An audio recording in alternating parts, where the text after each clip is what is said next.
Today we're talking about quite a nerdy technique which I've been more interested in recently, which is called exposing to the right, or ETTR to the cool kids. Exposing to the right, as it sounds, is shooting with the intention to slightly overexpose your image. Sounds a bit counterintuitive, but it does make sense. When I do this, I aim for about one stop over. If you push it much further, you do risk blowing out your highlights, and then you can't recover the details back in editing, and that renders this whole thing a bit useless. But when you pull it off, it definitely has some benefits. Look at these examples. Here's an example of why exposing to the right can sometimes be a good idea. I have this image, which I took at 3200 ISO, and I have the same image, which I took at 1000 ISO, which is exposed correctly. So to edit these so that they're the same brightness, let me just pull up the shadows on this one and increase the exposure and pull down the highlights so that we don't lose the window. Say about there. Then for the overexposed one, we just have to pull down the highlights, even pull down the shadows slightly, and pull down the exposure ever so slightly. So they're very, very similarly exposed, as you can see. So let's have a pixel peep. I'll do it 3:1. This one is 3200 ISO, so it's quite a bit noisy in the shadows. This is the 1000 ISO, which is quite significantly more noisy in the shadows in my opinion. So that's the 1000 versus 3000. Back and forth. 1000, 3000. The reason for that is, as I've probably mentioned already, is because with the correctly exposed one, I had to pull up the shadows so much more, which pulls up all of the noise in the shadow areas. Whereas the overexposed one, despite it being a brighter image and slightly too over the top, exposed to the right, you don't have to open the shadows at all. I mean, if you open the shadows, one, it would look pants, and two, there would be tons of noise. But luckily, we don't need to. Let me show you another example. This one is at ISO 200, and this one is at ISO 1250. I'm going to just expose them correctly, so take the highlights completely down and the exposure down to about there.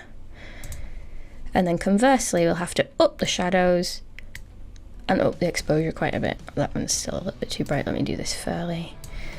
There we go. So they're about correct. Let's have a pixel peep.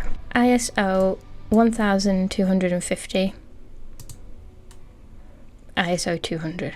So as you can see, there is more noise in the ISO 200 than there is in the ISO 1250. Just another quick example. These two, I changed the exposure with the shutter speed rather than the ISO. So they're both taken at ISO 200. So let me expose them correctly. I want to get lots of detail in the rocks and try and retain some of the sky. About there. I've definitely lost some of the sky on this one.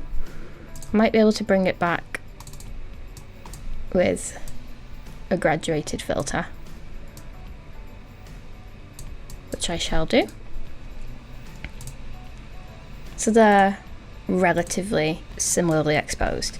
So now if we pixel peep at the rocks, this one is the more brighter original image, and this one is the one that was exposed correctly. So you can see there's a lot more noise compared to if you're overexposed.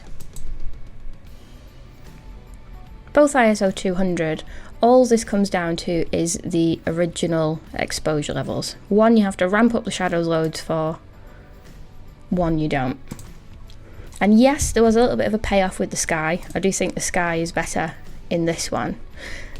To be honest, the best way to do this would be to stack them both and get the best of both worlds, but just for the sake of this example, they're not a world apart from one another, and the noise levels are so much better on the one that's exposed more brightly, exposed to the right. So that one was the darker one to begin with, and that one is completely, basically clear of all noise.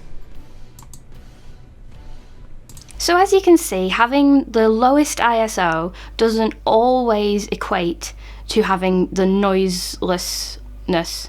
That's not a word. Having the lowest ISO doesn't always equate to a noise-free image.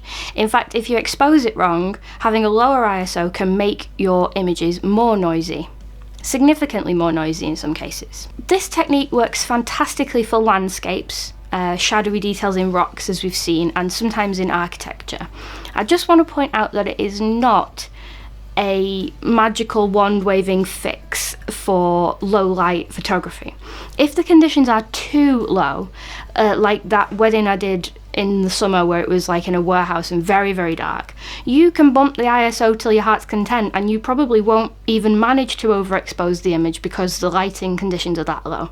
But if you're working in dim to medium lighting conditions, this is the perfect technique to make sure you have cleaner images. You just need to keep an eye on your histogram and make sure that you don't blow out your highlights. Another very quick way to try this out is to get into the practice of firing off a number of brackets for any landscape shots or anything that's stationary. On the Lumix cameras in particular, there's a dial on top and you can just turn that and just go. Takes no longer than taking one image, and then you can, one, have a play with this technique yourself and see how you feel about it, and two, you could stack them to a multi sort of HDR image and pull back all of the detail, and three, I didn't really have a 3-point thing, I just wanted to say 3. That's the main benefits. Have you used exposing to the right, and if so, what are your thoughts and feelings on it? It's a great technique if you want to get some noise-free images. You just have to know your camera settings quite well and know what you're doing in the first place before you do it. Because if you just go out and overexpose everything, bad things happen. So always keep this in your back pocket. If you're out and about in tricky situations, it can definitely come in handy.